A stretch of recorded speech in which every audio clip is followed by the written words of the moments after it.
Morgan here and Jack Canat. All the lights are currently lit here on track, and it is go, go, go! Donoso with a crafty manoeuvre up the inside. Masterclass from the Chilean. Crucial championship points on offer here. Do not count down Danny Berezne. Longe has done the job. This is for the win between these two. Freddie Rasmussen wins the United States Grand Prix. Alfie Butcher wins for the first time ever. Lucas Blakely takes the championship. It's Barry Borman. Jarno Opmeer is your champion.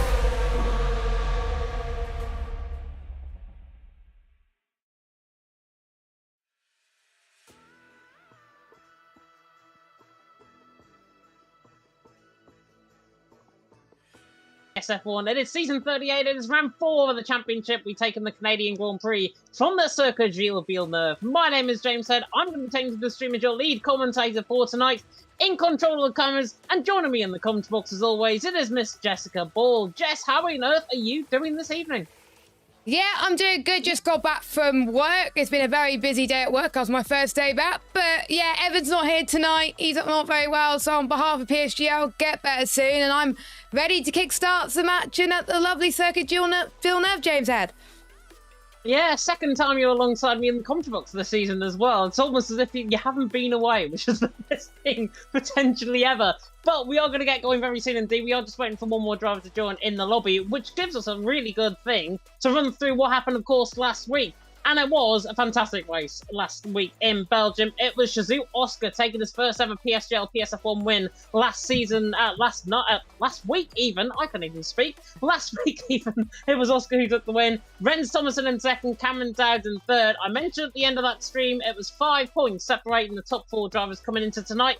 And that's exactly what we have got. There were no steward reports, only a lag warning for Barack. And we've got the top 5 in the stand, the top 4 even in the standing, separated by 5 points. And it is Matteo on top on 36 points, Rens Thomason in second on 34, Cameron Dowd in 32, Oscar there in fourth on 31. Jess, I'm going to throw it immediately over to you. It's a bit like old times in PSF1 with these 3, and with Oscar obviously trailing them behind as well. Yeah, this is the top 3 that I'm used to. Of course, season 36, that's where we saw Matteo win the championship. Didn't quite do it in season 37 last season, but it's great, isn't it? With 4 different podium sitters, 3 different winners. It's a much closer championship this season, and a lot is on the line for these drivers, and it's going to be all about that consistency. The reason why Matteo's up there at the top is because he's had 2 podiums in 2 races, and he got top 4 in Belgium, and also we had Cameron Dowd who got the win in round 2, and then it was obviously a podium in round 3 as well. So Cameron and Rens Thomason getting back in there ever so slightly, but it's just Matteo that has a little bit more consistency at the moment.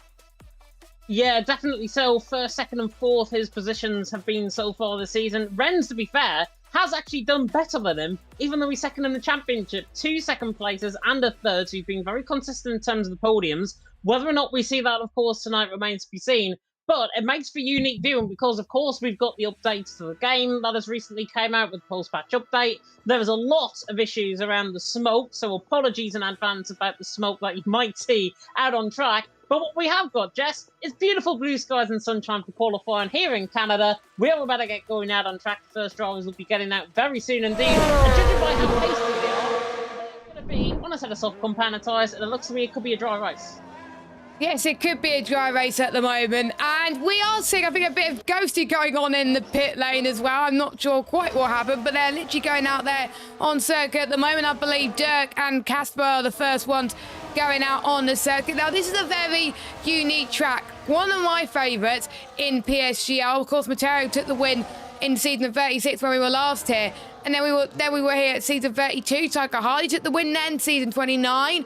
Benjamin, who won the title that season, took in F2 the season before, won that time. Wolfson Hughes, Matthias Van Erven, Louis Welsh, of course, and Cliffy. Where did that name come from? That's a name in the history books, isn't it? It is a name in the history books. I was literally diving into the archives of what's on the website, and I only got up to season 21. And Cliffy was part of that lineup. Benjamin Bulwark as well has taken a race win around here. Really familiar names. And by the way, that top 3 of season 21, Cliffy from CC Brain from Big C, just comes to show how deeply rooted I think those three drivers are within PSGL over the past season. Big C, of course, running things right now. But we have got drivers out on track. I'm on board with Casper Flack, and he's gone very slow, coming to the left-hander of turn at number 14. On the run down in towards someone, I think it's Dirk, actually, that's first out on track. We're right on board then with the Williams, running now down in toward the right-hand return at number 3, then to the left-hand return number 4. You can pick up a lot of invalidations, I've got to say, around this track. Dirk's first sector should be running 19.3, 18.8 in the first sector. Neat from Dirk coming now through the middle sector, through the right-hand return number 6. Yes, we could see quite a few invalidations around this circuit. Of course, the curves can be very deadly if you're not careful. Turn number 8 takes it very nicely through there. Very, very committed. You've got to have a really committed car. And this is one of those tracks where you've got to compromise either downforce or straight line speed. Surely you would want a bit more downforce in certain places, but it's not going to look good if you go through the straight line bits of the track and you're going to be like a boat. Dirk heading through the final part of the lap now, and he's looking quite comfortable at the moment, and we're heading towards the famous Wall of Champions. I wonder how many people will get cursed tonight as he just about avoids the wall. He's very committed from the Williams driver. It's a 107.8 to kick things off tonight. Yeah, 107.8. Really good lap time, actually, to start off the night. Renz Thomason there coming in with a 108.1, so 0.3 of a second off the pace right now. Enzo just coming through the middle sector. Azim as well, who's actually filling in the house for Mustache tonight, is in towards the Wall of Champion chicane. Schumacher, Hill, Villeneuve, remember, in 1998, famously all hitting the wall over one qualifying weekend here in Canada. Azim to the line, goes 6th position, 108.625. Cameron Dowd, invalid in the first sector, 19 flat in that first sector. It would have been from Cameron, but he is invalidated. Enzo also invalid there, coming through the Wall of Champion chicane. Plenty of invalidations creeping in. Tallers, who's recently joined Team TF10 there in the mix in the McLarens, he's going on a lap as well. And Oscar, another one falling foul of the track limits, Jess. He's also invalid through on his first lap.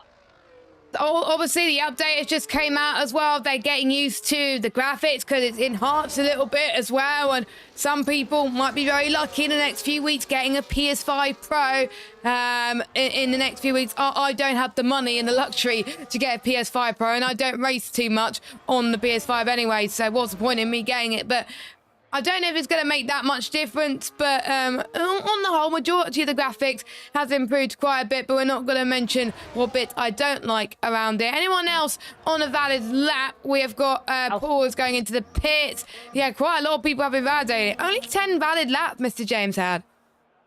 Yeah, 10 valid laps. I was going to say Alpha Gully was on a lap, but he's actually came back into the pit lane in the McLaren, of course, alongside Tallez. Was once Cameron Dowds and Tom Roberts from last season, who took the Constructors' standings, of course, last season. Now Tellers and Alpha Gully pulling in the McLarens. And, of course, Tom and Cameron teaming up in the Alpine this season, which I think just comes to show how decent they are. Tom, of course, not here tonight, being replaced in the Alpine, I believe, by TTM Enzo, if I'm not mistaken, in the Alpine alongside Cameron. Yes.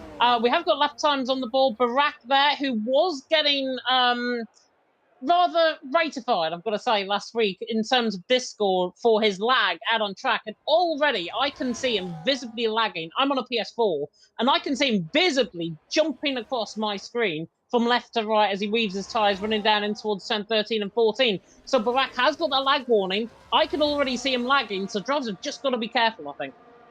Yeah, I think they've got to be very aware tonight of people lagging. And don't forget, they do get warnings, of course, if they have internet issues. And if they get too many warnings, they get kicked in out of the tier. We've seen that quite a few times in PSGL F1 last season. Yeah, definitely. So Barack now coming through the left-hander turn number 4, through the right-hander now of turn number 5. His first sector split, 18.9, so around about where Dirk was, I think, in terms of his first sector. If you're looking to try and go, it is a Williams 1-2, by the way, right now. And also, if you want to call it, a Team TF10 1-2 with Dirk and Max von der Geest there for the first two positions. Butler-Congan in third, and then it's Renz Thomason in fourth. Barack really riding the curve aggressively, pretty much taking my line, I'm going to be honest, through there. Now coming up toward the hairpin, 40.5. You want to ideally be around a 40.3, I think, into the hairpin. But Barack is now coming out of the hairpin, running now down the straight, in toward the right-hander now, turn number 12, the little slight king, running halfway down the straight, of course, mirrored around the full park and also the marina on the right-hand side there. You could just see it off in the distance on the right-hand side. Barak now coming through the left-hander at 14, nearly hits the wall, coming to the wall of champion chicane. It's such a very competitive lap, though, by Barak. Goes for the line, goes 6th position, 108.156, and he's actually set the same lap time as Casper Flack. So very neat driver. Very neat lap time even there by the driver in the house as Paul comes to the line and goes 9th behind his teammate. Still not quite enough, though, to meet the Williams driver pairing. Dirk and Max Vondergeest, of course, in the 107.8 and then a 108.0. Dirk, the only driver to get into the 107.8. But yeah, Barat, very, very impressive. I feel like he's coming into his own a little bit more on this game. He's getting used to it more, of course, the second season. Drivers find a little bit their feet in their first season. They might be thinking, I might struggle a little bit, but now that they might be used to the handling model a bit more, of course. But as more people start to get used to the track, we'll probably have less invalidations. We've got Oscar, Taled, Alpha Gully, Matteo on a lap time. Quite a few people have had invalid runs. Matteo is going through the middle sector and he's going through the back straight now, and he's going to have a little bit of slipstream from the V-Carb car in front as he goes up to the line. Very, very soon, our current championship leader. Can he get a valid lap time on the board and challenge Dirk? Not quite, but still challenges Max and gets into P2, James. Yeah, Max Vondergeest as well was on a lap time, but he's actually backed off. It looks like he's going to go for another run, I think, potentially in the Williams. 108 flat from him. Ryan there jumping up into third. Cameron down, set the same lap time as him. Goes 4th. Very good lap time there indeed from him. Oscar coming down and toward the right-hander of the Waller Champion chicane through the right-hander 13 and will be into the left-hander turn number 14 as well through this very tight chicane. Coming out of the left-hander through 14. Now the Norwegian flies on the run to the line. One, of course, in Belgium. Does he do it again here tonight in pole position? No, he doesn't. 107.9. Goes second. A 10th off Dirk. Dirk has gone again. He's 300s down in the middle sector, so it's definitely looking quite consistent right now. We've got more lap times on the board. Hazara looking a bit off the pace. Rayen looking a bit off the pace as well. Third, of course, in the round 1 of the championship as Dirk bails into the pit lane. Currently tops the session, but there's also improvements, I think, there from Vola Kongen, who went 4th. Yeah, Vola Kongen, very decent lap time to get into the top 5, but Rayen was looking good in the middle sector, but was a little bit squirmy in towards the Wall of Champions and only finds himself in P15. And when I do laps around Canada, it's always the final sector that makes or breaks you, because you've got to take a very interesting line heading through the chicane. If you're not committed through that chicane, you're going to lose time. If you're overcautious, you're going to lose time. If you are too overcommitted in the chicane, you're going to invalidate. So it's pretty much killing two birds with one stone in a base. Would you rather be cautious and actually get a lap time, or go too overcommitted and invalidate? It's a really tough call. It is a really tough call, and to be honest, if I was out on track, I'd be invalidating coming to the right-hand left-hander 10, 3 and 4. So I would definitely not make it even where Hazara is right now. They're down in 18th position. Alpha Gully still yet to set a lap time on the board. Renz Thomason, though, was about to go. They're in 11th position. Second in the championship coming into tonight. 3 podiums to his name, 2 second places and a third. Let's run and ball with the Aston Martin on the run now down in toward the left-hander of turn number 1. And we, of course, will see possibly a lot of overtaking coming into this corner in the race. Now through the right-hander turn number 2, just slightly rising up the hill in towards now the right-hander and the left-hander turns 3 and 4. We'll see what Renz Thomason can do coming to this first sector split very soon. Through the right-hander now turn number 5, where Hartley and Stroll famously collided. 18.8 in the first sector, exactly where you want to be. 700 up, so Renz Thomason looking good through the first sector. Now through the right-hander turn number 6, now down the straight in towards the right-hander and left of turn 7 and 8. Definitely be looking very close to the wall on the outside there. Really close to the wall again, coming out of turn number 8. And Renz Thomason is flying on this lap time. Middle sector split, 40.4. Quickest I've seen all night. I think Dirk was slightly up on him, but Renz Thomason is looking pretty good right now. The Dutchman now out of the hairpin at turn number 11, running now down in towards the kink of 12, then on towards the Waller Champion chicane. This will look a pretty neat lap. He's got to get it, though. The traffic out the way on the right-hand side. One of the Williams, I think, on the lap. I think that's Dirk, as now Renz Thomason comes into the left-hander 14, nearly bottles it, coming to the Waller Champion chicane. That's why it's called the Waller Champion chicane. Obliterates his lap time, 108 flat. That would have been, though, Jess, in my eyes, a 107.9, maybe even a 107.8 if you kept it clean out of the final corner. Like I said, the final corner can make it or break you, and it broke Renz Thomason, unfortunately, but he has liked Canada in the previous iterations because he was in the few tiers below in a season 36, of course. Actually, no, he was in season 36. He was in PSF1. I'm starting to get confused because I haven't been I haven't done PSGL in a very long time. Anyone else on a lap time? We've got Paul, we've got Barack on a lap, we've got Mats von der Geest on a lap at the moment as well. So we'll see how they do at the moment. A little bit of unknowns for some of these drivers in terms of how they're going to compare in the top tier around Canada. It sometimes can make or break you, like I said. So Paul, in that Red Bull car, he's got to find the time in that final chicane, otherwise it's game over for him. Here he comes, pretty decent, but he got a bit squirmy again in the Wall of Champions. Up to the line, 108 flat, but again, it would have been a 107 if he just kept it a little bit clean. More drivers up to the line. Max von der Geest on a lap. I wonder if he's improving or not. And he goes 8th gear. Nope, he's not. Okay, that explains it then.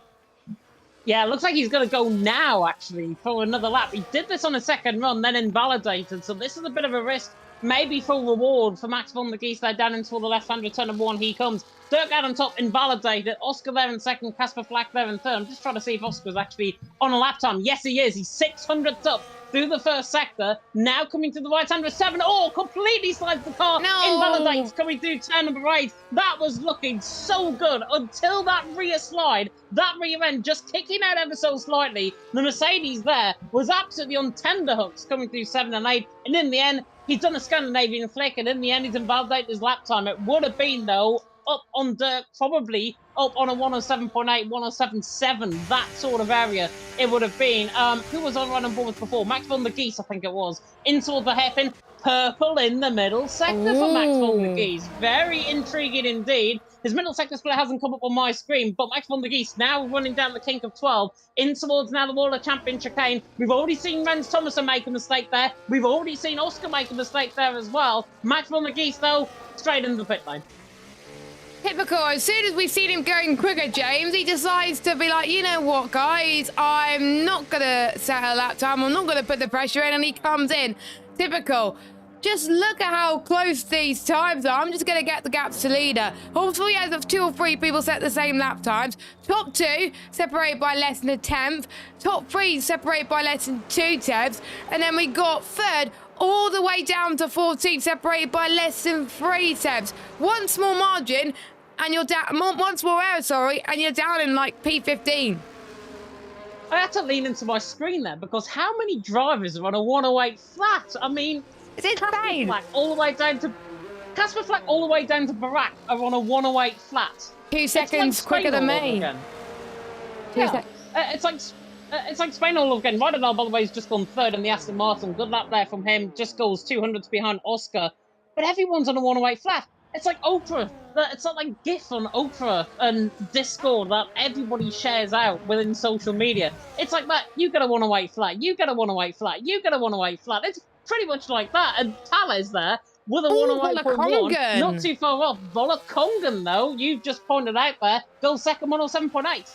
He was one of those drivers who'd done 2 laps on those soft tyres. He felt like he could go quicker on a second set, and he's proved himself. I was watching riding on board with him, and his final sector was absolutely spot on. Again, it's another part of the lap where he excels. If he nails that other part of the lap, pretty much he could challenge Dirk for pole position, and that's not something I would be expecting in season 38, James. Definitely not. And honestly, Volakongan trying to break the mould of potentially the top 3, qualifying within the top 3, within the standings, and then getting a very good result in the race. Oscar qualified outside of the top 3, I think, last week, if I'm not mistaken, or did he take pole? I can't remember, but he certainly won last week in Belgium. Casper Flack, though, up-and-coming youngster from ET8, now on the run down and towards turn number 1 in the kick saddle. We'll see what the green alien-looking car can do. In through the left-hander of 1, through the right-hander now of turn number 2. Bit shaky, actually, coming out of turn number 2. He might be down on his lap time, coming in toward the right-hander of 3. Then to the left-hander of turn number 4, he's definitely down his lap time now, surely. Casper Flack through the first sector, 200s up. Commentator doesn't know anything. That's probably why you're in the commentary box, James, and not in the cockpit. It is. I tell you what, though, he's looking really good now in towards turn 7 and 8. Yep, he is, and that's another part of the lap where you want to be good as well. And if it's going to be raining in the race, which I have no idea, because obviously the lobby restart is set to dynamic, so they won't know what the weather's going to be until they get into the race lobby a little bit later on. But Casper Flat looking very, very confident going through in towards turn 11 and 12, that hairpin, and now heading towards the really tight chicane. How's he going to do this one? Let's go on board. Oh, that was not good at all. That's lost him a chunk of time. What could have been for Casper? 1:80. That would have been a 1:07. But again, he just didn't nail that final sector. And I think he potentially could put in a steward's report as well, because Rayen was very close there into the wall of champion chicane. He's got a case there to argue, I think, that he was put off by Rayen just starting up on a lap. Rayen, to be fair, is a 10th up in the first sector, so Rayen is definitely up on his time. But I definitely think Casper Flack has got an issue there, maybe with the stewards, maybe to get that reported in, because he was definitely off put and made that mistake, albeit coming through the chicane, and was picking up probably the dirty air that was happening in front of him with Rayen. So, very interesting perspective on that. I think he'll definitely put in some form of steward report. But in the end, he's 6th position. He can go again. I think he's coming in toward the hairpin. I think he can go again if he's got the time. But it's going to be very close. And in fact, actually, judging by his fuel, he's not going to go again. No, you got to have plenty of fuel in order to do so. We see plenty of drivers go twice, and if there's one of those drivers that could do so, it's this man, Barak. He's definitely going again because he was 7 seconds down on his lap just now. So it's quite common around this track. I was not expecting it, but it just goes to show if you get your tyres in the right window, what happened, Mr. Head? Somebody spun coming through the final corner. I'm not sure who it was. It was Rayen. Right side end plate damage completely off the car, and his front wing's completely gone off the car as well. Coming across the line, 17th. He can only manage the P3 sitter, of course, in round 1 of the championship. Barak, as you were mentioning, 200s down in the first sector. Has he just run out of fuel? No, he hasn't. He's definitely lagging, though, on my end. Coming to the left-hand return, number 8. We'll see what the Spaniard can do. Dirk out on top, Volokong in second, Enzo there in third. Barak is up in the middle sector, 40.4. If he can try and iron out some of the mistakes that Renz Thomason made earlier on, he's definitely looking at a 107.9 here, maybe in the mix with Volokong, the likes of Oscar Radadal, that sort of area. We'll see, though, what the Haasman can do. He is one of the first to finish off on a lap time. We've got an Aston Martin, I think, of Radadal in behind him as well. Barak flies it through the left under 14, too much though on the curb, invalidates, and Needy takes his right side end plate damage off as well with him. It's Renz Thomason, though, actually into the final corner. He breaks up. Radadal was 2/10 up in the middle sector, but is invalidated. Really shameful from the Swede indeed. Cameron Dowds, I don't think, is on a lap time either. I think that's the end of qualifying. It is. Oscar? Really. Oh! Oh, wow. James, you said James, you said it was the end of qualifying. But Oscar's like, no can do, sunshine. I could take that lap time and beat Dirt by 6/100ths of a second. No one else was able to improve on their lap apart from Oscar. Take a bow. He's got a win already this season. He wants to get another one. He definitely does want to get another one. And do you know what? Never count on your laurels if you're in the commentary box, because I was absolutely convinced that everyone was finished on a lap time, and then Oscar just bangs in a 107.7. Very good lap time, though, from him. We'll run through the full standing very soon indeed, but of course, is the Shazoo man of Oscar, who is out on top. Can he follow up on that win from Belgium last week? Only time will tell, but it's 600ths of a second separating him and Dirk for first and second. Volokongen, other Norwegian there in third for Mercedes, doing very well on the constructors they are as well. Enzo there in fourth with Rodadal in fifth. Ryan there in sixth. Renz Thomason there in seventh. Matteo there in eighth. Casper Flack in ninth. Cameron Dowds inside the top 10 just. With Mac van der Geest there in 11th, Tales in 12th, Paul 13th, Barak disappointing, I think, in 14th, Alpha Gully in 15th, then Marios Rayen again disappointing, Azim, and then Hazara 109.5, well off the pace there in the kick Sauber, right down the bottom end of the field. We, of course, are going to start up a new lobby. We are going to be back with you after these advert breaks from GT Omega and Sim Racing Centre.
everyone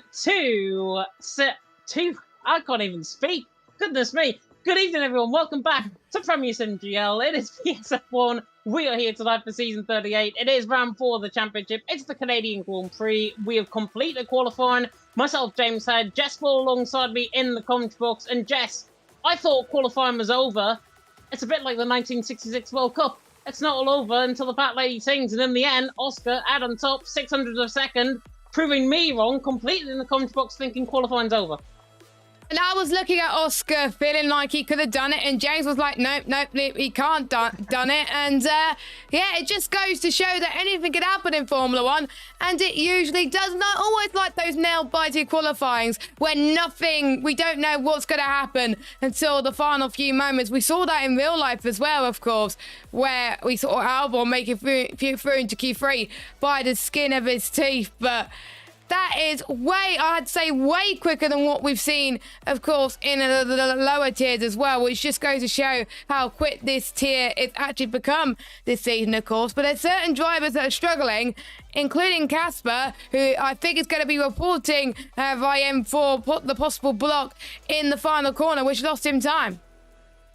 Yeah, and I can only assume an engineer has probably picked up on that, or Casper Flack has just picked up that himself and thought, yeah, Rayen's block being qualifying, it definitely cost him time. Rayen ended up invalidating the lap time, so we might be taking a pretty easy view on it of things. But still, in my opinion, it was a block. And in the end, if there is a penalty coming, it will possibly be a qualifying ban that is coming potentially for Rayen. But that, of course, will come to the road when we cross it. That, of course, will be next week after the steward reports are always done. Looking through, though, the standings that we've got tonight from qualifying, Oscar out on top, Dirk in second, Volakongan there in third.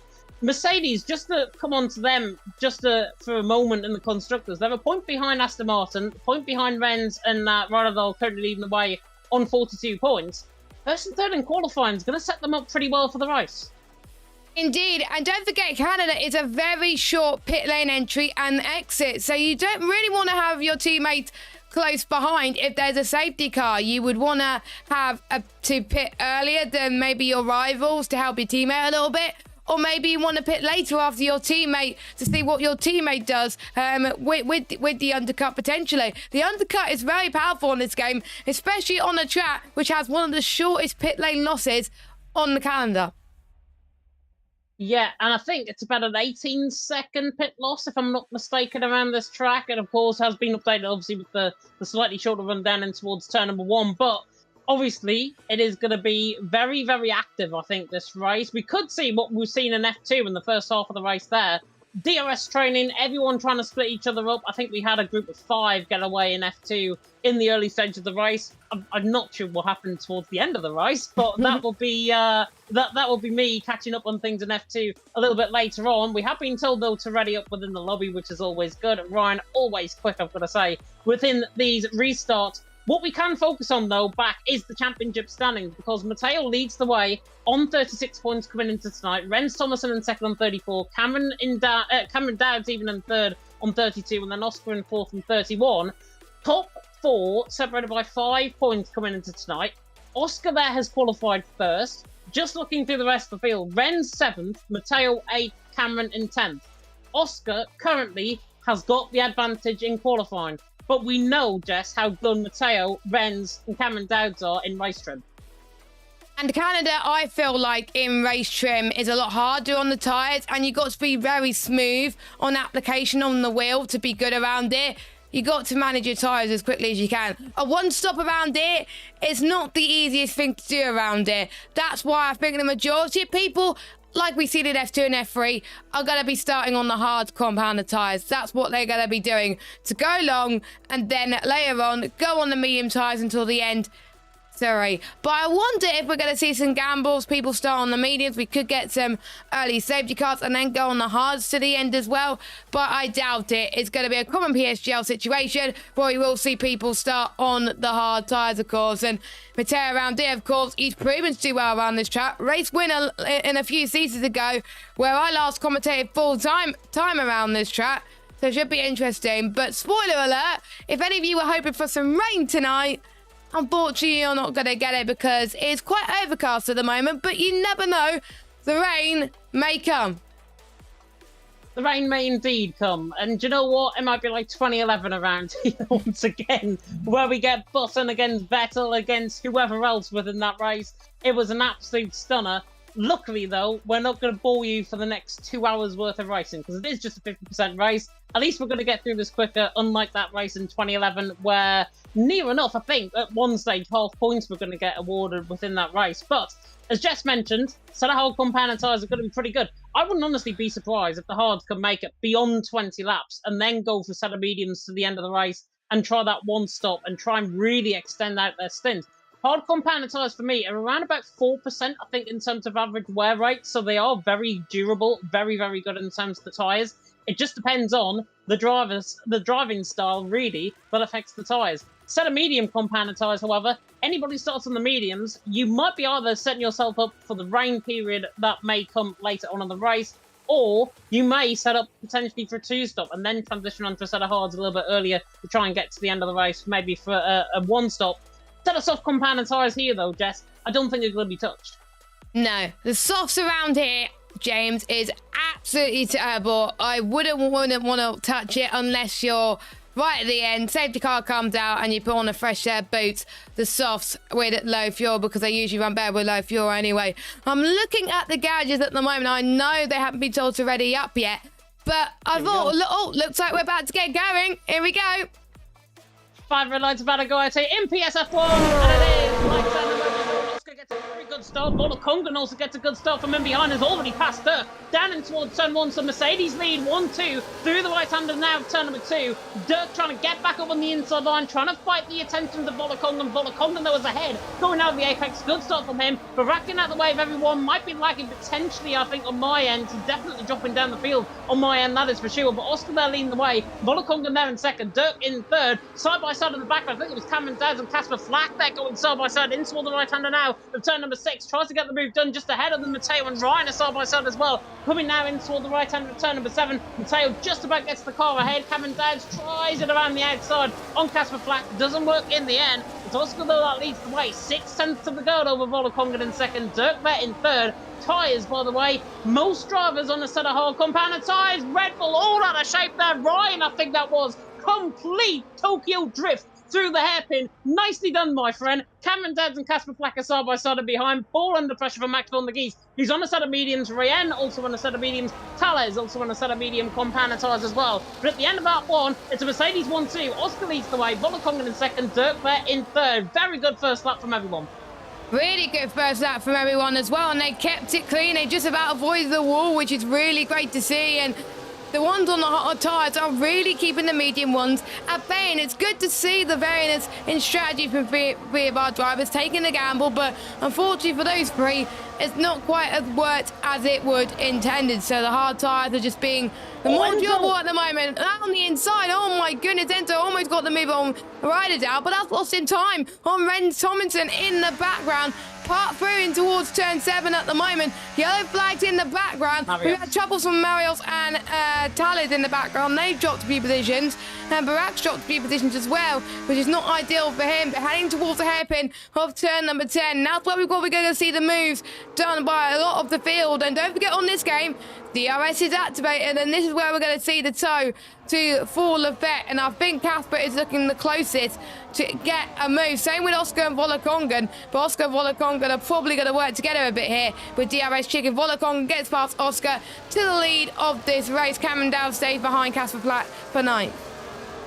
Yeah, I'd even argue, to be honest, Jess, that the front two were trying to break the toe already from Dirk and try and get him outside of a second, because at the moment it was 8 tenths per second coming around the final corner there. Now within 5 tenths of a second, so Dirk has drawn closer with that DRS, with going back into that dirty air as well. Just to come in, actually, Barak has got damage, I think, on that car, unless he's going to retire the car with his lag into the pit lane. And Marios there has got left side and plate damage completely on the car, so that is him down at the back of the field. So he's going to try and something different, hopefully, hoping for safety car. Barak as well, coming in. I don't think there was a front wing change there for Barak, but he's certainly out the pit lane on a set of medium compound tyres. Oscar, though, on the back of Congan for the race lead. Mercedes currently holding the 1-2.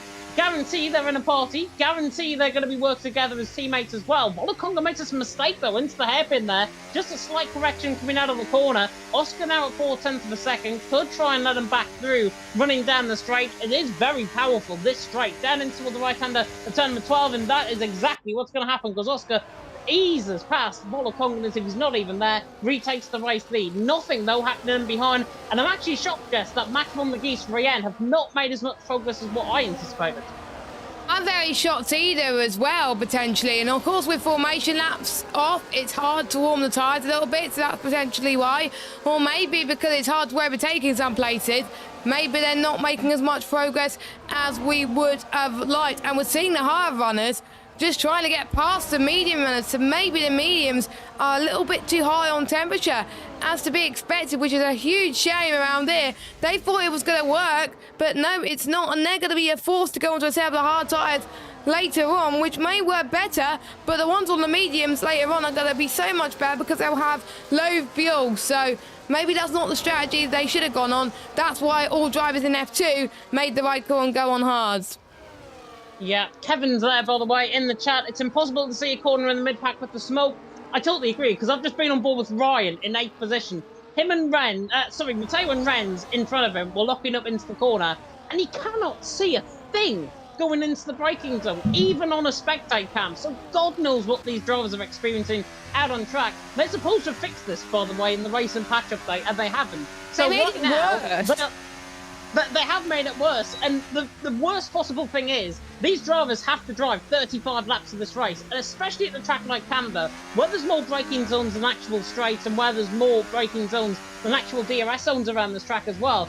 Even there, coming in through the right-hander 3 and 4, I'm aboard with Matteo, you can see it visibly locking up, and that smoke just stays there for a good way through the corner.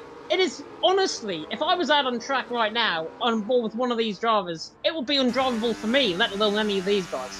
I have to race it around Canada on Sunday, so I'm absolutely dreading, after seeing what we're seeing at the moment, what's going to happen. At least on PC, you can turn particles off, so you can get rid of the smoke. On console, you can't even do that. There should be an option to pretty much do it so they can avoid that at the moment. But we, as commentators in the commentary box, can't control that at the moment as well. We're on lap 5 out of 35. Wolakonga leads, Oscar in second. And we could see a change for the lead. Once more, a switch of the DRS. There goes Oscar into the lead once again. But Dirk still keeping him on it.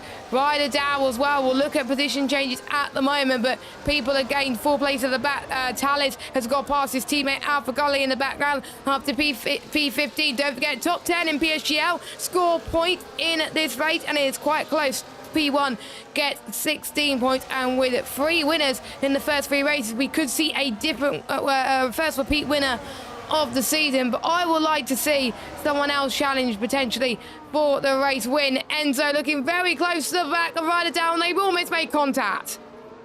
Yeah, Enzo again, I think, trying to run really audacious move. You can see him weaving there. He's getting angry at Rotterdam because Rotterdam's not really picking up the pace, and Enzo's like, come on, you've got to work together. They can't really do much, though. If Rotterdam is setting, maybe a 10th or 2 tenths slower than him, Enzo, though, is going to take the lunge into the hairpin. He was setting it up into the hairpin. Does the Frenchman get alongside? Oh, pushed a pass there on the back of Rotterdam. Rotterdam nearly forced off in toward the wall. This is going to give Renz Thomason now a really good run on both of them. And Rotterdam there, set aside to him. Renz Thomason parting the Red Sea. Oh, I thought he was going to go for the move on both of them. Wolakonga and Oscar swap for the race lead. But look at the gap. Enzo, with that slight bit of tap with Rotterdam, is inside of the DRS range still, but it was just outside of a second coming through the final corner. Matteo now on the back of Rotterdam, looking for the move in towards turn 1. Not going to happen. Wolakonga leads the way. Oscar there in second. Dirk there in third.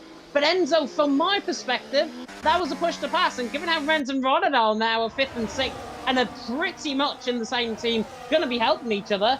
If I was in Renz Thomason's shoes right now, I'd try and give Rotterdam the place back to try and have a go at Enzo again. Yeah, because Ryder Dow pretty much had a disadvantage, and now this turn to try and catch up again. Enzo is in a huge disadvantage now because he doesn't have a teammate nearby to back him up. His teammate Cameron Dowles is only down in P9, so you would want to be in a position of the 2 Mercedes or the 2 Aston Martins who are working in tandem. They may not be working together. Oh, Dirk's got a bit of damage. I think he has. He just ran in completely into the back of Oscar, just slightly too late on the brakes there from the Williams. I was on board with him, unfortunately, and I'm not sure if he's got any damage.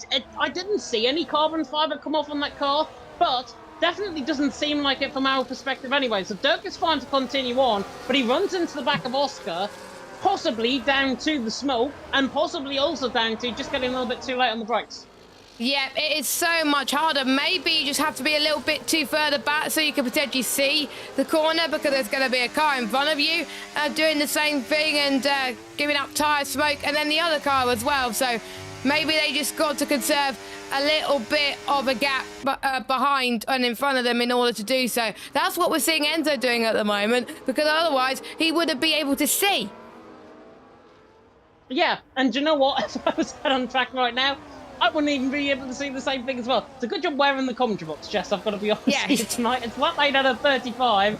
Volakonga leading the way, Oscar second, Dirk there in third. But I was just going to come on to Dirk before we locked up into the back of Oscar. And again, he's late on the brakes, but he does close up this time and stays off the back of Oscar. What I will say about Dirk is he has closed this gap between the front two, and he has got more ERS than them as well. 82% of ERS for Dirk, 70% for Oscar, 54% for Volakonga, and there goes the switch again. Oscar and Volakonga working really well together at the front two. But in my opinion, now it's beginning to work into the favour of Dirk and Enzo in behind, in particular Dirk, who's there in third. He's right there with their race with the two Mercedes. They get one switch wrong at any point out on the track. Dirk has led in potentially for the lead of the race.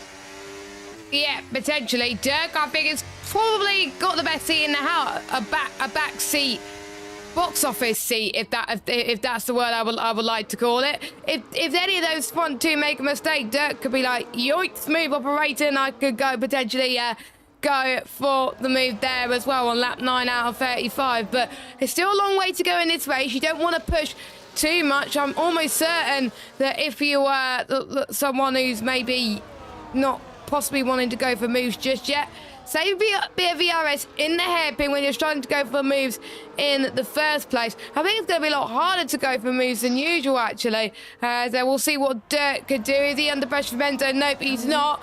I think Volakonga's going to go for the move on Oscar. Cameron Dowd is trying to go for the move on Ryan in towards the braking zone. DRS wide open. Edie does it. Yeah, Ryan, I think, made a mistake into the hairpin again, getting put off, I'm sure, by the smoke out on track.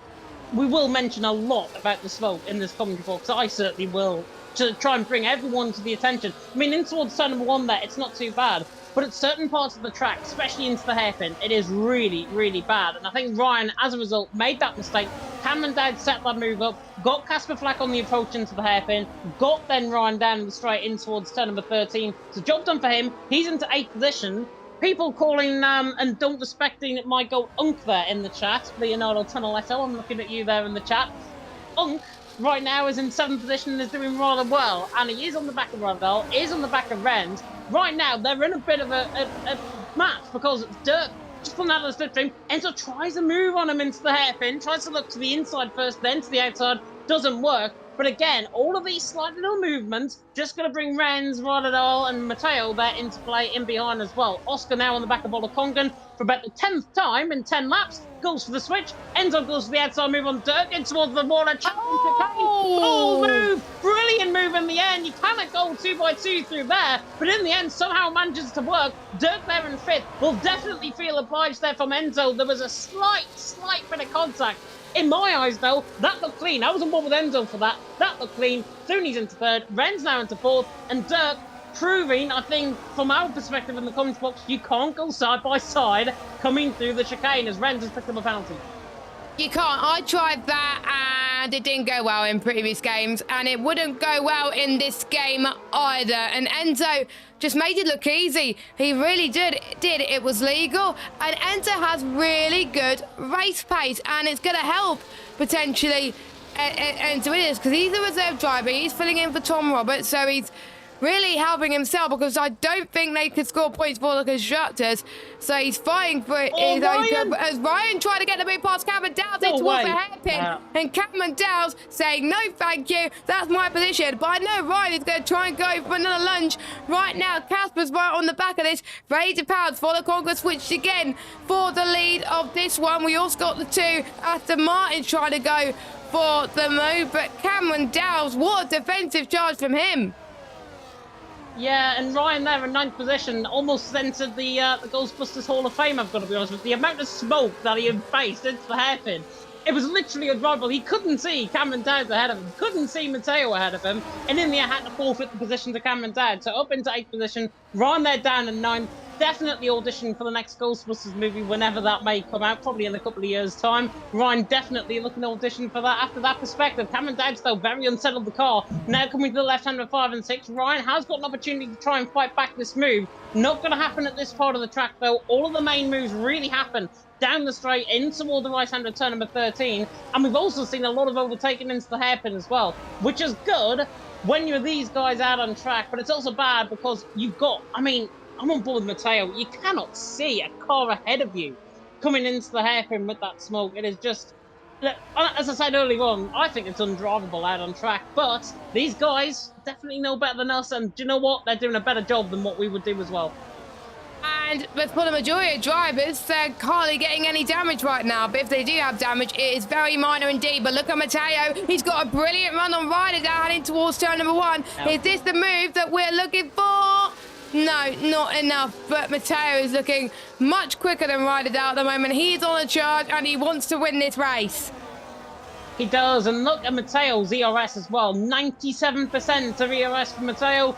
57 if you're Ronadal. And if you're Matteo right now, if you're an Unk fan like I am in the comment box here, got to remain slightly unbiased towards it, but the Italian Stallion is doing a fantastic job on the back of the Swede. Cameron Dowds, though, is right in behind him. And we have to take it back to season 36 between these two, because these two fought very aggressively around this track. Cameron Dowds, in the end, I think rather unfortunately finished in 4th when he could have potentially won this race. Matteo ended up winning the race that day. This time around, Jess, they're 7th and 8th position out on track. Please say we get a Matteo Cameron Dowds battle. I'd love to see it. I would love to see it. It takes us back to the season 36 days where they were fighting a majority of races. And I mean, Matteo's looking quick, Cameron Dowds looking quick. Ryder Dowds got to get a move on to get past Dirt, because otherwise Matteo and Cameron Dowds can pounce. But surely, Ryder Dowds, is he going to go and try and get past Dirt in towards turn number 1? He's gaining side by side. Nope, you can't go side by side in that angle, my friend. And that's why he's behind. And look at Matteo, he's gained time once again because those two in the front keep battling. Yeah, and Dirk was completely sideways. Look at how much time he's lost. That was 6/10 of a second, now 8.5, now 9/10 of a second, pretty much. So Dirk has lost 3/10 of a second. His tyres are already going off. I can tell there's a little bit of blistering on his rear left compounder tyre. He has been rear locking quite a lot into the corners. Therefore, Dirk is in trouble. The front four, they have got to work together. They have got the perfect opportunity now to try and work together, to try and pull away from these guys. Ronadal sets the sight on Dirk once again into the hairpin. Not going to get the move this time around. But if I'm in the front four's perspective again, Dirk locking up again into the hairpin. If I'm in the front four right now, I'd be egging everyone else ahead of me on to try and break this toe, because Ronadal is coming like a scalded cat now on the back of Dirk. To the inside line, he might go, goes to the outside line. There's not a gap there, surely. There is. Ronadal around the outside. Marvellous racing by the Swede. Gets the job done. The former NLR man now ahead of TF10's Dirk. Dirk on the back of him. Can't find the way back through into turn number 1. Beautiful driving by Ronadal. He's through, he's into 5th.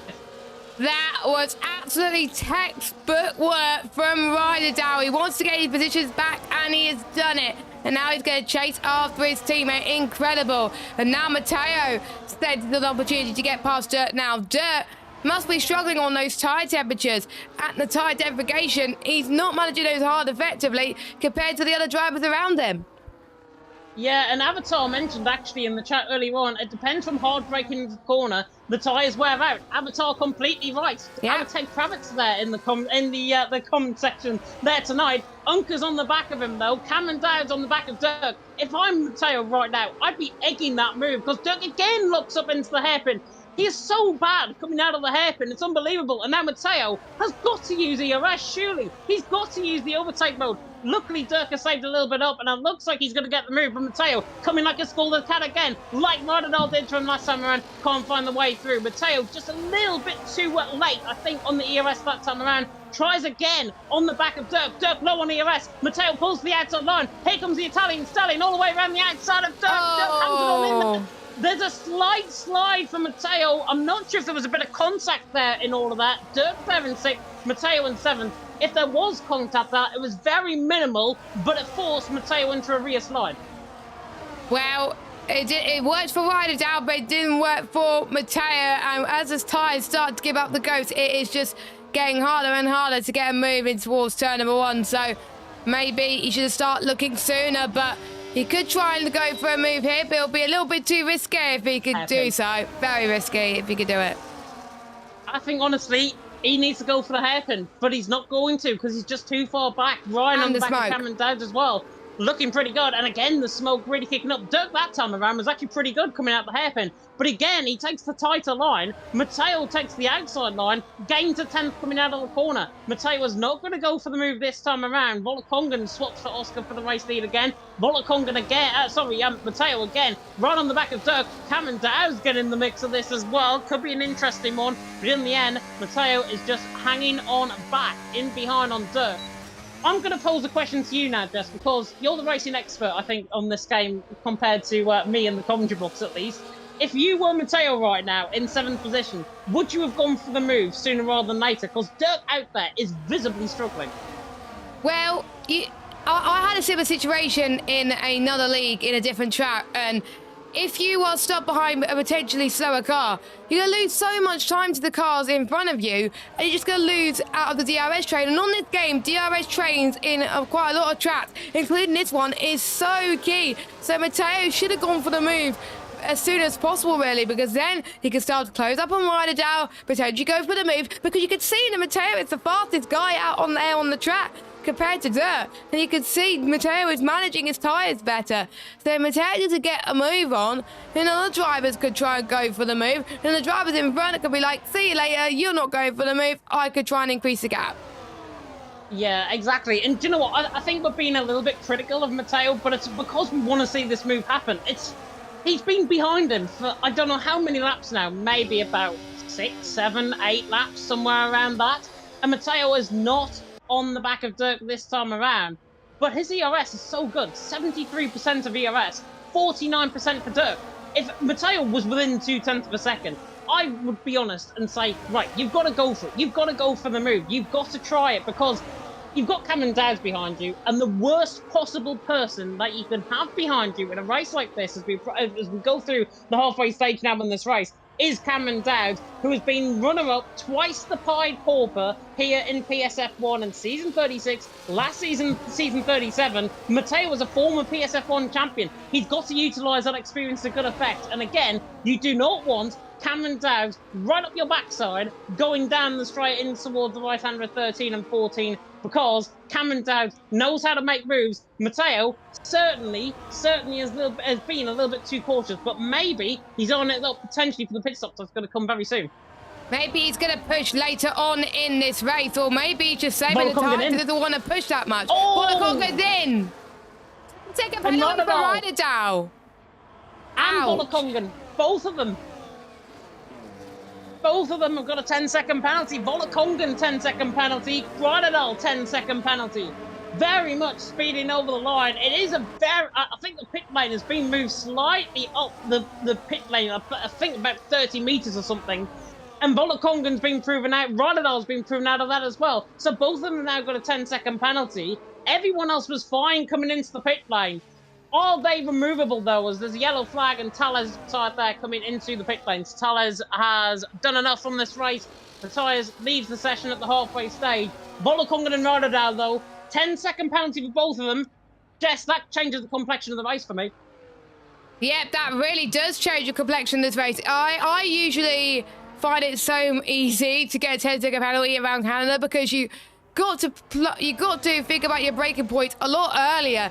and you may lose time by doing that, but it's better to lose time than lose 10 seconds just by speeding in the pit lane. So take it cautiously. So Oscar is coming in. You can see he took it cautiously. Enzo, Renz, Dirt, they're all coming in. Everyone that hasn't pitted yet have come in. Let's watch Volakongan then and Ryderdale, as Ryderdale's going to try and go for the move in towards the braking zone. That was key for Ryderdale. This could be the most important move of the race. Matteo is in this as well. Will they get ahead of a lot of these drivers? It's going to be side by side very, very soon. We're seeing a lot of drivers coming out of the pit. The shortest run out of the pits, to be honest, and it's Ryderdale that leads. Volakongan second, Matteo in third. It's going to be closer towards turn 4 between Oscar and Matteo, but Matteo just about holds on to Oscar. Oscar got really hard done by, but I was just saying earlier, I know the Mercedes were doing well in P1 and 2, but you do not want to be closer out there on track because it could cost you in the pits, because one person will have to compromise and do the overcut and one person will have to pit early and they would get advantage by it. So I think it really is advantage Ryderdale right now. It is advantage Ryderdale and Volakongan, but remember, they both got 10-second penalties, so it goes immediately back into Matteo, Oscar, Enzo, Renz Thomason. If he can get that 3-second penalty removed, goes back into all of these guys' hands in behind.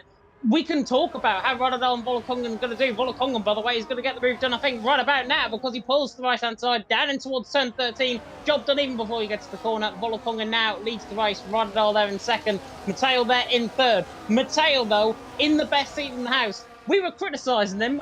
To be fair, I was definitely criticising him in the commentary box here tonight with his lack of overtaking. But in the end, he's a mastery genius because he's there in third. He's ahead of everyone else out on track. He's got the 2 guys ahead of the 10-second penalty. He's got Oscar behind him now. And at this stage in the championship, Matteo, who is currently leading by 2 points, outscoring Oscar, outscoring Renz, outscoring Cameron Dowds, will only be extending his championship lead as it stands, no matter if Volakongan and Ryderdale do get those 10-second penalties removed. Someone raised a very good point in the chat that maybe he wasn't pushing too much because he didn't want to take any risk before going into the pit stops. And that is exactly a fair point, because you would rather not take risk and be cautious and then be too over-aggressive and get a 3-second time penalty or a 10-second time penalty in the pit lane. That's what Matteo is doing. It's all about the consistency. That's why he's in the championship. He's showing consistent pace. He doesn't need to be fighting in the middle half of the race, because I don't think that's going to matter. He's just going to focus on getting the right pit stop strategy, and that's exactly what he did. But he's got the stable in DRS now of the 2 in front, Volakongan and Ryderdale, because otherwise Oscar could power to DRS, so could Enzo and Renz Thomason. Penalties, by the way, from the drivers. We're seeing Ryderdale's got an extra 3 seconds, so it's when Thomason, Ryan, Azara, Alpha Gully and Marios has got 6 seconds to his name. So those are the ones who've got penalties. Everyone else is squeaky clean. Don't ask me how many warnings they got, because I have no idea. Yeah, and I'm not training through the race director either on my end. Ray Endo was in the coming out to the right-hand return number 4. Is that going to be deployment of a VSC or a safety car? His car is not really moving. Now it is. He's got no front wing on the car, but he has got back going again, and it is green flag racing. So there is no VSC or safety car yet. It might get deployed late, but right now, Ryan barely can control that car. I will not be surprised if he crashes, to be honest, on his in lap here to come back into the pit lane. He is very, very unhappy. I think he knows that we're on board with him, because he's just like wing waggled there. He was like, hi. Ryderdale leads the way, though. He's got back past Volakongan. Marios picking up a penalty further down the field as well. Matteo there in third, Oscar in fourth. I want to quickly ride on board, though, with Casper Flack and Dirk. Casper Flack got the move done a lap ago. Dirk now just sets the fastest lap of the race, but he's there down in 9th. He qualified 2nd in this race, and now he's down in 9th. Either there is some form of damage in that car, and we haven't talked about it yet, or just purely his tyres just died off the cliff, and he's just been outdone by everybody else who went a lap earlier than him on track, as Rayen there does the tyre into the pit lane, managed to get it into the pit lane, which is good. It's very important that, yes, you may be good in qualifying, but that's not where the points are scored. The points are scored in the race, and if you don't manage your tyres correctly, then it's going to cost you, and that's really going to hurt your race. So it's about managing your style of driving to see fit. So maybe he needs to be more conservative on the tyres in order to make sure that they can close in on these guys. Dirk is very close on Casper, but we are seeing some moves up front, James. We are going to see a move indeed. Rodadal, Volakongan side by side, but Ryan on the back. Dirk trying to go all the way around the outside of the wall of Championship chicane. Leaves him short of room, and the front wing is completely off on Dirk. Left side and plate damage on the car. Dirk picks up a 3-second penalty for his troubles as well. Volakongan swaps for the race league on Rodadal as well. Ryan and Dirk, 9th and 10th position, side by side into the apex of turn number 9 and 10, turn number 13 and 14 even. Didn't work that time around. Ryan, for me, I was on board with Ryan there to try and get the move. And Ryan, in the end, looked like he cut Dirk off completely at the pass. It's a very tight chicane. Of course, it's been reprofiled, I think, within this game, within F1 2024. And Ryan there in 9th, I personally think has to take a little bit of responsibility for that because in the end, he's given Dirk damage. Dirk's picked up a 3-second penalty. Stewards, in my opinion, are only going to lean one way. Yep, and if you're the one who negotiated that move, unfortunately, it could be a slam dunk. So when yourself and Evan go through it next week, I don't think we're going to be surprised as to what the outcome is. But you never know in this situation. But right now, I think it's going to swap Volakongan once again. Yes, they are. I think they're doing a very smart strategy to keep Matteo at bay, but again, that 10-second penalty will come back to bite them before you know it. What is everyone else going to be thinking of that move then? Cameron Dowd is probably going to be thinking exactly the same thing. He probably wants to try and make it cleaner, but he wants to be a bit less risky into turn 1 and stay behind. Definitely so, and look who is in front of him, out on track. Renz Thomason, who has got a 3-second... Oh, and he got a shake! 2, 3 and 4. Cameron Dowds now has to take full advantage of this, surely. Into the left-hand turn number 6 we go. Not quite close enough. Renz Thomason there in 6th. But my word, if that car was turning brown by the second there, I wouldn't be surprised because Renz had a huge snap of oversteer. I was on board with Cameron for that as well. On board with him, had a huge snap of oversteer, and again Renz catching the curb. That car is so downforce heavy. I think he's gone a little bit too downforce heavy as Enzo tries to move on Oscar just ahead in towards turn number 11 at the hairpin. Now running down the straight in towards the kink of turn number 12. Oscar and Enzo are going to be side by side. Volakongan and Rodadal are going to be side by side as well. And that move is definitely going to happen. Enzo in the end has to stick in behind on Oscar for now. Oscar trying into the back of Matteo. This is perfect for the guys in behind right now. Yes, indeed. They've got lower fuel now. The mediums seem to be at a much better temperature now. This is where, at this point of the race, where they can push. And if they don't push now, they're going to be struggling a lot more towards the end of the race as well. This is set for a really great finale towards the end of this one. We've got Volakongan leading by quite some way and quite some pace. But we also got the likes of Oscar and Enzo that want to go for the race win.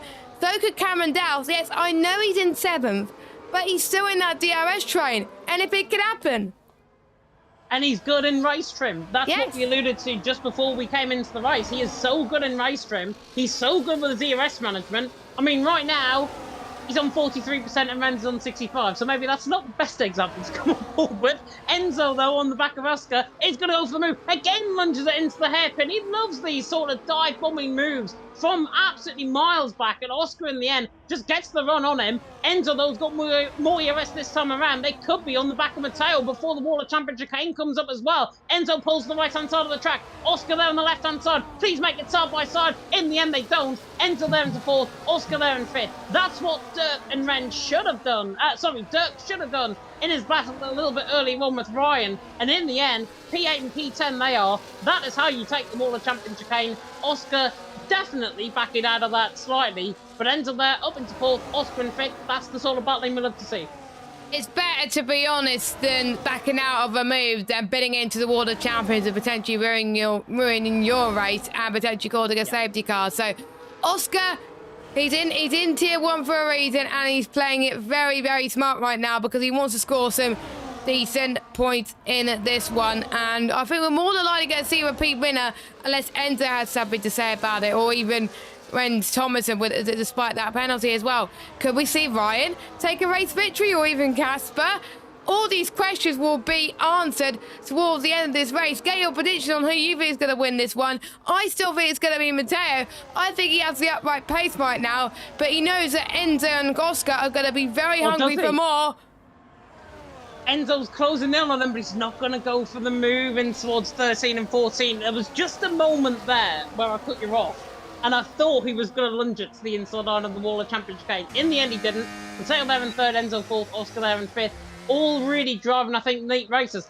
Honestly, how I think this race is going to go, of course you've got Volokong and Radadal on those 10-second penalties. It's just whether or not those 10-second penalties are removable within the stewards room. They will definitely report it. I guarantee you that. They will definitely report it if they feel obliged to.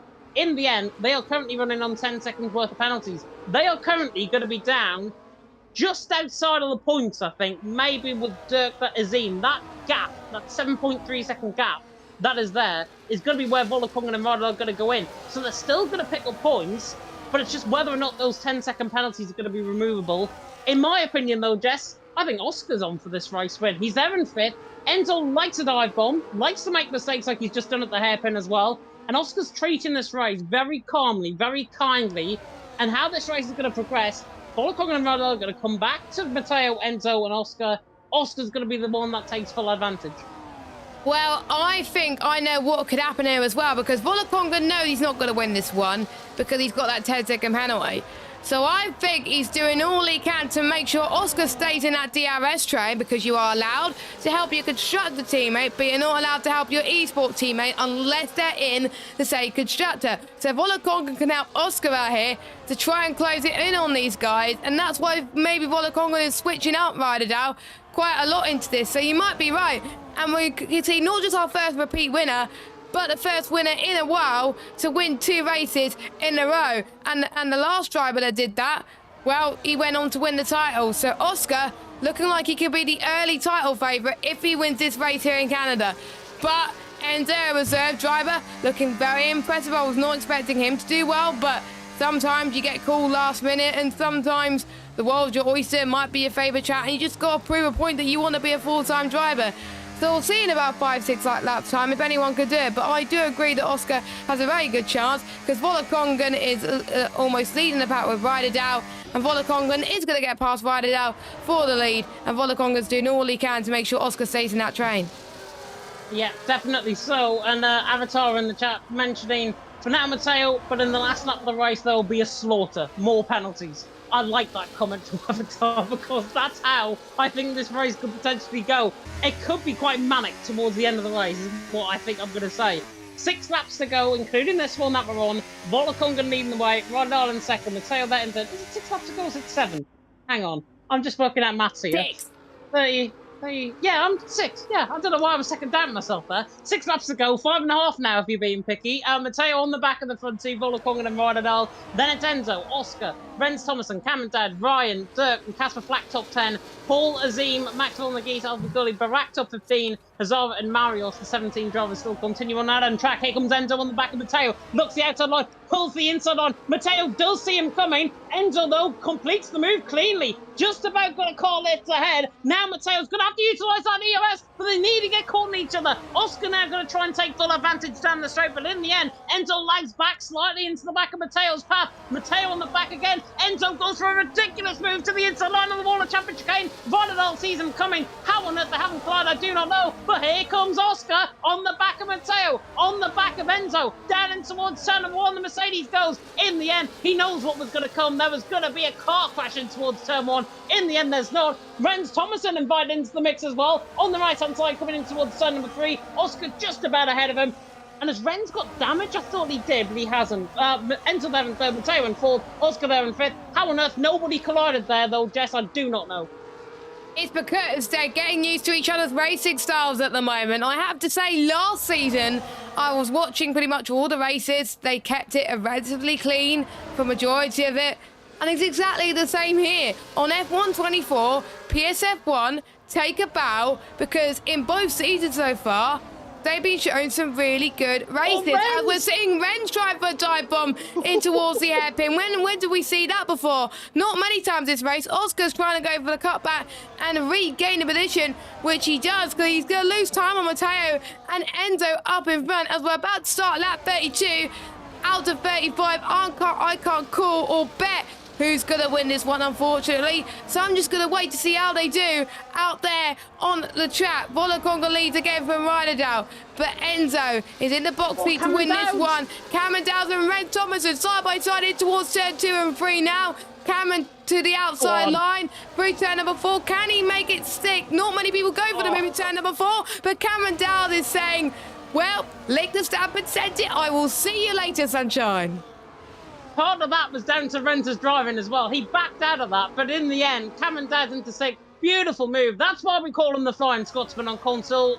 Don't know who Liam Bowman is from the other league, who was the Flying Scotsman. Now it's Cameron Downs. We can claim him to fame, and he's into 6th. Really, really nice move that by the young Scotsman. And now the German of Ryan is on the back of Ren Thomason. In towards the hairpin we go. The Red Bull and the Aston Martin about to fight side by side down the straight out of the hairpin, down into the kink of 12, and then into the wall of champion chicane at 13 and 14. Ryan has got so much more EOS compared to Ren's. It's a no contest down the straight. Ryan through, and he's into 7th after making a rather unclean move on Dirk early on. That's how you get past. Ryan through, and he's into 7th. Cameron Downs clipping the wall just ahead. We go on to the final 3 laps of the race. Ryderdale leading the way. Volokonga there in 2nd. Remember, they've got 10 seconds worth of penalties, plus Ryderdale, who has got an extra 3 seconds. So he's on 13 seconds worth of penalties. Volokonga on 10. Dirk, Ren, who were side by side there. Dirk now ahead of Ren's 3 seconds worth of penalties, along with Casper Flack. Put Max Willigis on 6, Alpha Gully on 3, Barak on 3, Hazara on 3, Marios there on 12 seconds worth of penalties. It is terrible if you're Ryderdale Volokongan. Really good news though if you're Enzo right now, who could be getting his first PSGL PSF1 race win. And we could see 4 different winners from 4 races, but this time it may not even be for a full-time driver. But we can see the likes of Ryderdale looking up just a little bit, but it's hard to see, of course, from the smoke. I know what Matteo is capable of. Matteo won't go for the move potentially until the final lap. He's playing it safe, managing his tyres, he's letting everyone else push in front of him and behind him.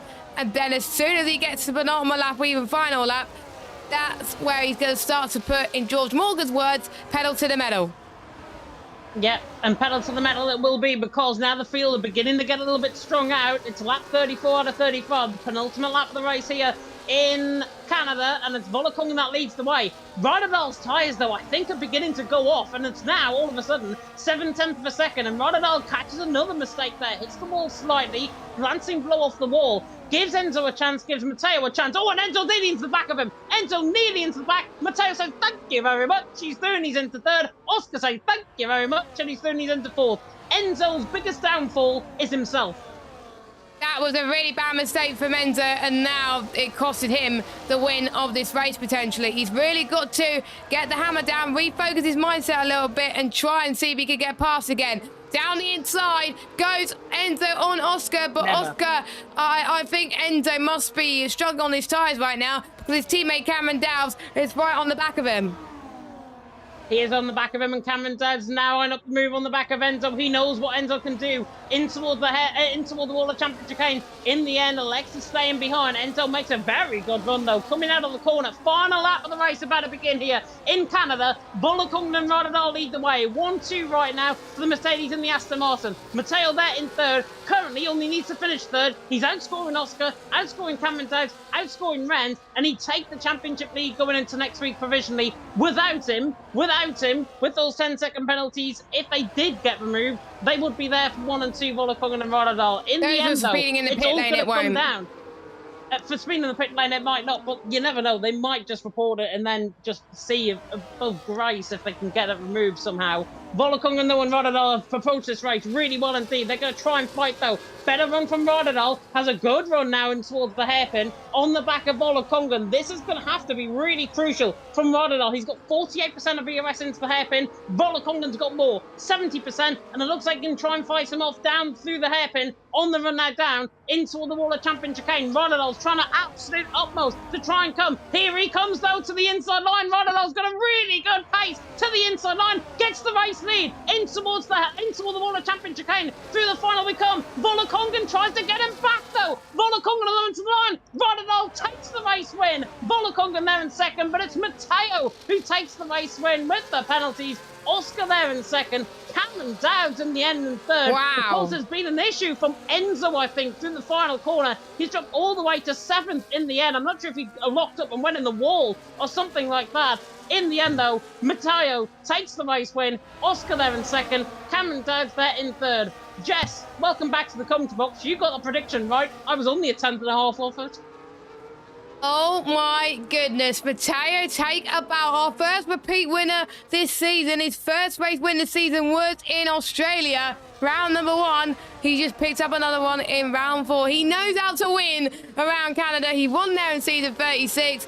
He knows how to manage his tyres around here. And guess what? He's won here in the season at 38. And even the chat has predicted that he would win this race. And a lot of the chat are rooting for him. So Matteo is the fan favourite, and it's my prediction for the win, so I will take 1 brownie point for that one. But Matteo extend his championship lead by quite some margin to the likes of Renz and Cameron Dowds. Cameron Dowds and Oscar might jump Renz in the championship. Might do indeed. I will do a full calculation of the points like I did last week very, very shortly indeed. But we have got to the end of the race here in Canada. And Rodadol says his penalty could be potentially removable. Not sure which one it is, because he picked up a 3-second and a 10-second as well. But 3-second definitely, maybe, but we'll see. Yeah, we will see indeed. The Italian stallion, though, takes it to the top step of the podium. It's the 2nd time he has been there after round 1 in Australia. Now it's round 4. It's the Belgian Grand Prix. Not the Belgian Grand Prix, the Canadian Grand Prix. Belgium last week. Do you know what it was? I was looking at the standings there, that's why. The champagne flows, though, for Matteo. Takes the race win here in Canada. He followed up from season 36. Takes it again in season 38 from P8 on the grid. Taking the race win from Oscar there in 2nd. Cameron Dowd from 10th on the grid up to 3rd. Always good in race trim. Ryan there in 4th. Finishing ahead of Dirk. Interesting one with how they fought out that battle. Dirk there in 5th with the fast start of the race, so he'll get an extra point for that as well. Renz in 6th, Lorenzo in 7th, Volokonga there in 8th, Casper Flack in 9th, and Rodadal run up the top 10. Azim, who was ill, in there in 11th. Paul, Maxwell McGeese, Alpha Gully, then Hazal ran up the top 15. Barak, Marios, all out of the race, really, from an early stage. And then we had Rayan and Talas, of course, retiring at various stages in that race. Only 2 DNFs out of the 19 drivers that we had here tonight. We are going to be getting interviews, at least from Matteo. I'm sure Cameron Dowds will be joining us very soon indeed in terms of the waiting room. But let's dissect that race. In the end, Volokongan, Radadol, 10-second penalties. Whether or not they're removable, that's up to the stewards. But Matteo takes this race win, follows it up from season 36. You mentioned the point earlier on, Jess. He took the win in season 36, went on to win the title. Is he capable of it doing again? I think so. Of course, it took him a while to get used to this game. That's probably why he wasn't high as he used to be in season 37.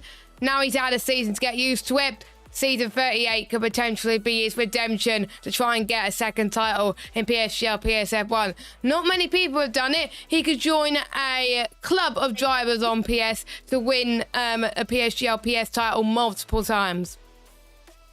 Definitely so. Matteo also saying in the Discord, by the way, he was on 2 warnings. He could have easily picked up a 3-second penalty in that race. That is very interesting. I'm sure we'll dissect it down with him very soon indeed. But as soon as you've got the interview screen ready, Jess, I will bring Cameron Dowden. Yep, over to you, Mr. Head. Fantastic. Let's bring the Flying Scotsman into the commentary box. And it is, of course, Cameron Dowds. And Cameron, in the end, P3 out on track. Was it the result that you expected it to be, or was it just a case of I've got to hope for the best given the circumstances and given how nothing was really happening in terms of overtakes? That's if he's here. He might be speaking to his dad. Oh, he's gone. Oh, unless he can't hear us. Uh-oh. Can we try it again? Technical difficulties, please stand by. Let's try it again. Cameron Dowds, can you hear me? Yeah, I'm here now. Yay! There we are. We can even. 2nd time's a charm, as always. Cameron, though, P3 out on track. Congratulations on the result. Was it the best you hoped for in that race, or could you expect a little bit more? I'm pretty happy with P3, to be honest. The qualifying, I was actually on for a good lap at the end. I was 2 tenths up, and then a few cars got in my way, which is quite annoying. There was 3 cars going into the last chicane, and then all throughout the middle sector, there's just cars everywhere. And even though there's no smoke or that, it's still very distracting when you're on a hot lap. And then in the race, I actually felt that my pace was really strong, to be honest. But on that last stint, I got a warning, 2 warnings on lap 17, and then for the rest of the race, I just had to drive really slow and cautiously because I knew people up ahead had a pen, so I knew I'd be on for a top 5, and a 3-second would ruin that. So it was kind of just driving like a granny for half the race, to be honest. But yeah, and then I don't know what they've done with the new update, but the smoke tonight in the race was borderline undrivable, to be honest. It was worse as a spectator. Yeah, it's so much worse now. It was when you're like, it seems when you're right up behind someone, for some reason the smoke doesn't show up, but when you're like half a second back, you literally just have to turn in and hope for the best. Yeah, we referenced it a lot of times, I've got to be honest, in the commentary box here tonight, where I literally said, I think at one point it was undrivable, and that was about 9 or 10 laps into the race. So in the end, whatever this patch update has done, they need to reverse it back. They need to try and fix some of the settings out on track. Because that was going to be my next question. Obviously, you mentioned there the smoke was undrivable. Just how borderline undrivable was it actually? Because from our perspective in the commentary box, it was definitely worse, I think, from a viewer's perspective than it might have been out on track. But I'm not sure what you thought of it. Yeah, it was really bad, to be honest. I think the fact there's even smoke at all is just a bit of a joke. It was really, really distracting. I think it actually takes away from the racing quite a bit, just because the cars behind, it's so hard to see. It should just be like in real life, when if you lock up, there's just a little bit of smoke, not these massive big patches of just massive smoke. But yeah, it was really, really bad tonight. They're gonna have to do something about it, because it was pretty crazy. Yeah, and it's unfortunate, as you say, because it takes away from the racing, and it could have taken away from a lot of potential moves that we could have had and could have seen even into the right-hand returnable 11 at the top of the hairpin, where most of the smoke was really being caused and most of it was lingering out on track. But in the end, we can only be given the hand that we are dealt with, I think. That's what George Morgan, I think, famously once said. Jess, though, I haven't got any more questions. Over to you. Long time no speak, Cameron. Massive congratulations on the P3 there. I'm trying to think what's next on the calendar. I believe it's guitar. Am I right, James? No, it is not. Is it? Let's have a look. I'm going to double check this. I'm looking at the calendar. Hold on. Oh, I will check myself. It is guitar. I was right. Okay. Yeah. Why was I unsure? I don't know. Guitar next week. Another track which is going to be quite difficult. What are your thoughts on it? Guitar is probably my favourite track on this game, to be honest, especially in the race. There's just there's so many overtaking spots on guitar. It's a really good track, to be honest. I hope this smoke gets changed though, because like as James said, turn 11 at the hairpin, like you just had, usually if there was no smoke or the smoke wasn't as bad, that's where I'd have been making all my overtakes. But you don't have any confidence when all you can see is the name tag. You can't even see the cars going into the hairpin, so it's just, you literally can't overtake. And then I'm assuming, there's a hairpin in Qatar as well, where it's quite good for overtakes, and if the smoke stays like that, it's just going to be the same, where no one's going to have any confidence to be able to overtake. Well, let's hope there's an update by next week that can fix that, and then we can see some overtakes there. I like that track too, so hopefully that's giving you good vibes for next week. But congratulations, Cameron. Yeah, cheers. Very welcome indeed. And now we can bring in, hopefully this works, by the way, and he's not on PS. We can bring in the man who finished P1 once again around here at the Canadian Grand Prix at the Circuit Gilles Villeneuve. It is, of course, season 36 champion Matteo. And Matteo, out on track, first and foremost, congratulations on that race win. You kept your cool, even though I was being very critical of you in the commentary box for not going for moves. Talk us through it. Yeah. So starting from qualifying, I was actually disappointed in myself because before the last chicane I was 1:10.5 up on my lap time and I just bottled it.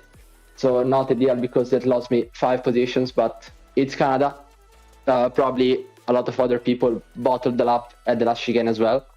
So yeah, P8 not too bad, but going into the race, I realized that there was a big issue, which was the smoke. Because the smoke basically didn't allow me to express my real pace, go for moves, because we just had to be so careful to not take warnings that I just had to stay behind the train, even though I thought I could have gone for moves with my pace. But yeah, I just stayed behind the cars. And then I just went for the undercut because so it's what I always do and it always works. No one seems to learn from this.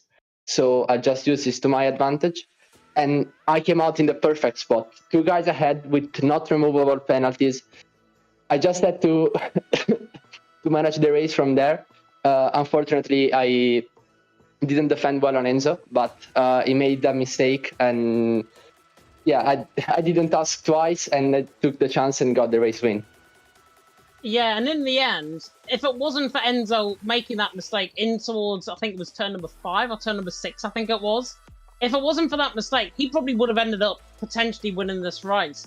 You must have been very, very happy, though, when you saw that Alpine just going off the track slightly, going on that dirty bit, on the marbles, and then you and Oscar just picking up the pieces from in behind. I didn't mention it, but I actually had 2 warnings, so I had to be so careful for the second half of the race.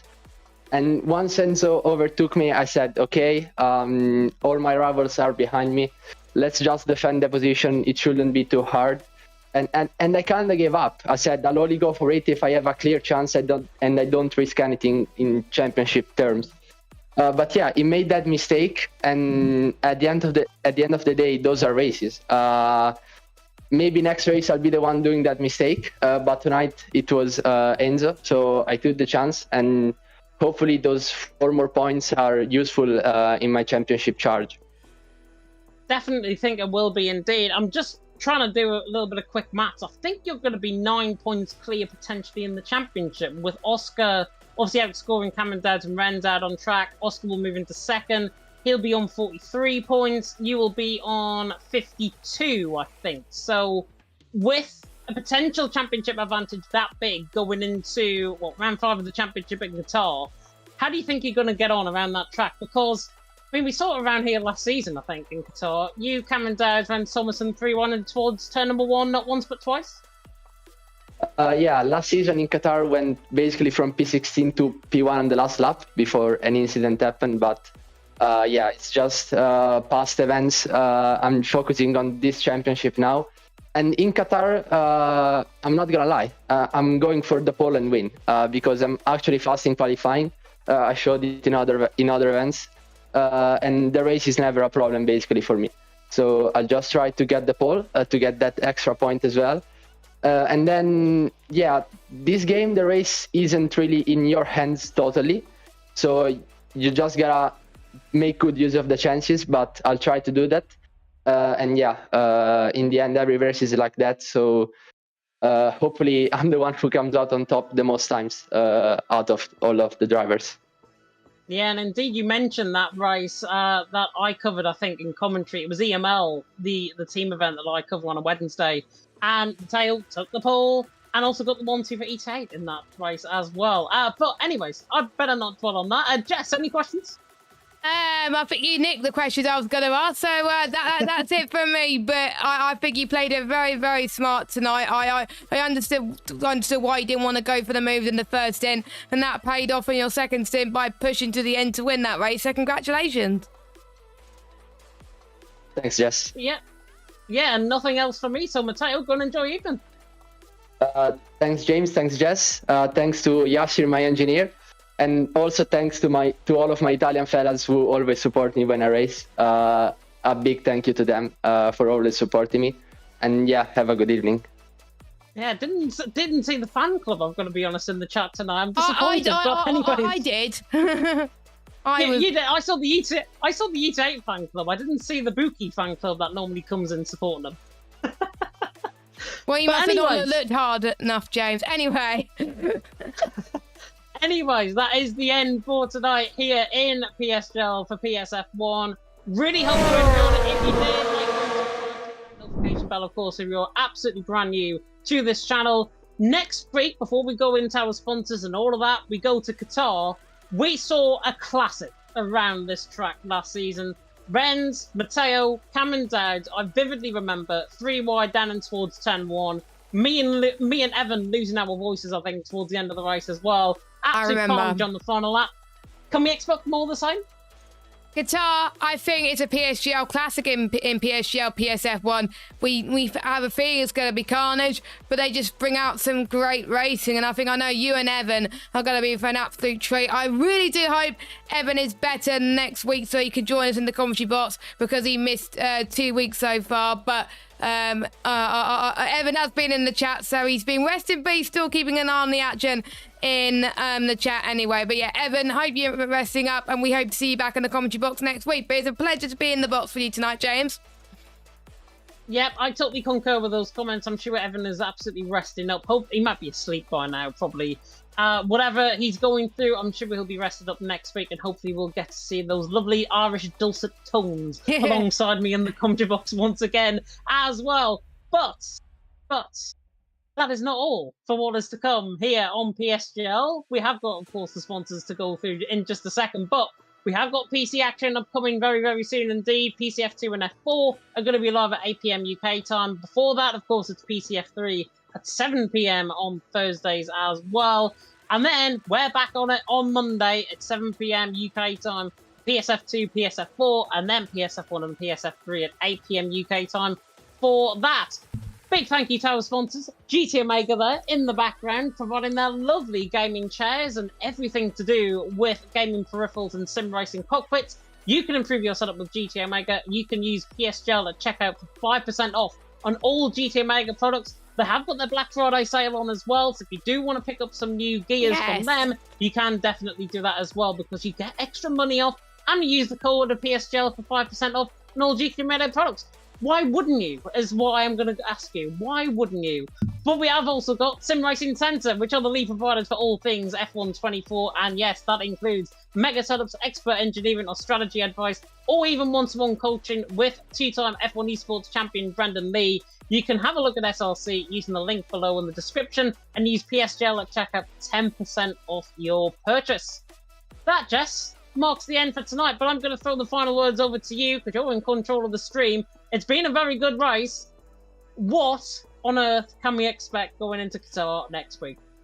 I think a little bit more fun and a little bit more action, I would say. So make sure you join Evan and James Head next time in Qatar at 8 PM UK time for the Qatar Grand Prix, not the Belgian Grand Prix, as James made a mistake there earlier. But we'll leave you with our final, we'll leave the word with our final sponsor, SRC and GT Omega. Thanks for watching, and they will see you next week. Bye bye.